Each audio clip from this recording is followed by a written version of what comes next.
आपको दो सवाल करना चाहता हूँ। एक तो जो पॉलिसी मेकर्स की बात है, गवर्नमेंट ऑफ इंडिया के पॉलिसी एडवाइजर्स कौन है, उनके बारे में हमको बता दीजिएगा। दूसरा सवाल है, बैरिंगटन डिक्लेरेशन की जो आप बात की, उसका इंडिया में इम्प्लीकेशन क्या है, हमको सरल भाषा में बता दीजिए। ये तो मेरे दो सवाल आपके लिए। पहला सवाल तो शायद गवर्नमेंट को भी नहीं मालूम है या एडवाइजर्स को भी मालूम नहीं है कि कौन किसको एडवाइस कर रहा है, और मेरे को तो बिल्कुल नहीं मालूम है क्योंकि I am not in the inner circle.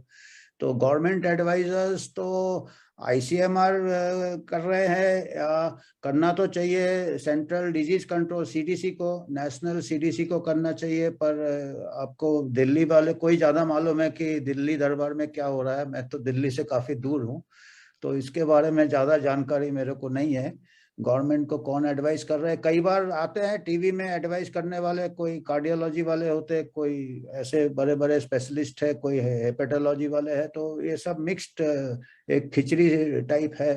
तो मेरे को तो लगता है कि कोई ऐसा प्रॉपर चैनल या कुछ नहीं है, क्योंकि मेरे को जो लगता है कुछ हमको समझ में नहीं आता। बैरिंगटन डिक्लेरेशन के बारे में मैं थोड़ा कहूंगा, जिसमें थोड़ा मेरे को समझ जो है कि ये बैरिंगटन डिक्लेरेशन अक्टूबर 2020 में इन्होंने तीन बड़े बड़े वर्ल्ड के एपिडेमोलॉजिस्ट थे, डॉक्टर जय भट्टाचार्य स्टैनफोर्ड यूनिवर्सिटी के, doctor Sunetra Gupta Oxford university के, और डॉक्टर मार्टिन कुल्डॉफ ये हार्वर्ड यूनिवर्सिटी के। ये तीनों ने ये एक प्रपोजल दिया था कि ये जो ऐसे हम इसमें फंस गए हैं, we have entered into such a, ये जैसे मोस्ट ऑफ द कंट्रीज में लॉकडाउन हो गया है, बिजनेस को सेटबैक हो गया, स्कूल कॉलेज बंद है, इसमें से निकलने के लिए उन्होंने तब तक जो एपिडेमियोलॉजिकल डेटा कलेक्ट हुआ था, जितना को हमको बीमारी के बारे में पता चला, वायरस के बारे में पता चला, उसके बेसिस पे, उसके लक्ष्य पे उन्होंने ये प्रपोजल दिया था, समझो ये उन्होंने सुझाव दिया था कि जिस हिसाब से जो हाई रिस्क ग्रुप है, ऑलमोस्ट थाउजेंड्स ऑफ टाइम फर्क है। जैसे कोई चाइल्ड को ऑलमोस्ट जीरो रिस्क है, तो उससे कई ज्यादा रिस्क है एल्डरली को, कोमोबिडिटी को। तो उस हिसाब से उन्होंने कहा था कि सबके लिए लॉकडाउन की जरूरत नहीं है, सबके लिए इसकी जरूरत नहीं है।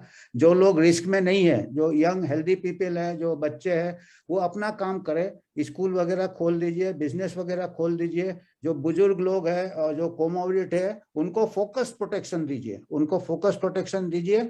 और इससे क्या होगा कि जो नेचुरल इन्फेक्शन, ऐसा उनको फिर मिसअंडरस्टैंड भी किया, उनको बहुत जो मेन स्ट्रीम जो कंसेंसस था, जो फौजी का गैंग था या जो था, उन्होंने कहा कि ये तो बिल्कुल गलत बोल रहा है, ये कह रहे हैं कि सबको इन्फेक्ट कर दो। तो उनका ऐसा मतलब नहीं था, उनका मतलब यह था कि जो लोग को रिस्क नहीं है वो अपना काम करे, और हो सकता है उनको नेचुरल इम्यूनिटी आ जाएगा, not unduly exposing them but in the natural course of things, जो कि ऐसे भी हो गया। जैसे हमारे देश में वैक्सीन आने के पहले ही 70-80 प्रतिशत लोगों को इन्फेक्शन हो ही गया, जो कि हम रोकना बिल्कुल ही नामुमकिन है। तो उन्होंने यही कहा था बैरिंगटन डिक्लेरेशन में, दैट इससे क्या होगा, आपको इकोनॉमी को लॉस नहीं होगा, आपका स्कूल को लॉस नहीं होगा, और बहुत जल्दी स्टेबलाइज हो जाएगा। Pandemic will stabilize much faster rather than closing everything, closing the whole society and waiting for the vaccine, जो कि अभी नजर आ रहा है। अभी वैक्सीन आ गया, वैक्सीन के बाद भी ट्रांसमिशन नहीं रुका है, नए वेरिएंट आ गए वगैरह वगैरह, और वैक्सीन के पहले भी कई लोगों को इन्फेक्शन हो गया है। तो जो उनका ऑब्जेक्टिव था लॉकडाउन का या वैक्सीनेशन का, वो तो हासिल हुआ नहीं। नुकसान क्या हो गया कि हमारा बिजनेस लॉस हो गया, एजुकेशन लॉस हो गया, 2-2 साल स्कूल बंद है, उसमें साइकोलॉजिकल लॉस है, ट्रॉमा है, बच्चे का डेवलपमेंट नहीं है। जैसे अभी डॉक्टर हर्षल भी कह रहे थे कि उनका साइकोलॉजिकल, मेंटल, फिजिकल हेल्थ भी बहुत एडवर्सली अफेक्ट हुआ। तो बैरिंगटन डिक्लेरेशन बहुत ही लॉजिकल एक ये था, जिसको कि अगर कोई थोड़ा बहुत स्वीडन ने फॉलो किया था, और आप देखेंगे स्वीडन ने स्कूल बिल्कुल नहीं बंद किया था, हालांकि छोटा कंट्री है, 1 करोड़ पॉपुलेशन है, फिर भी एक एक्सपेरिमेंट के तौर से देखा जा सकता है। स्वीडन ने स्कूल थ्रू आउट खुले थे उनके, और उनका कोई ना चाइल्ड मोर्टेलिटी मोबिलिटी बढ़ा, ना स्कूल टीचर में मोबिलिटी मोर्टेलिटी बढ़ा, ना ही उन्होंने कम्युनिटी ट्रांसमिशन फैल गया, ना ही वो बड़े को लाके बीमारी फैलाया। तो स्वीडन ने किया था, और अभी आप केसेस देखेंगे पूरा वर्ल्डोमीटर में देखेंगे, स्वीडन का कर्व बिल्कुल फ्लैट है ना, ना इधर वहां पे केसेस हो रहे हैं ना डेथ्स हो रहे हैं। तो ऐसा वो बैरिंगटन डिक्लेरेशन के हिसाब से अगर हम चलते तो शायद काफी हद तक हमारा जो सेटबैक्स है, जो कोलैटरल डैमेज पर्टिकुलरली, वो नहीं होता। धन्यवाद। सुरेश शंकर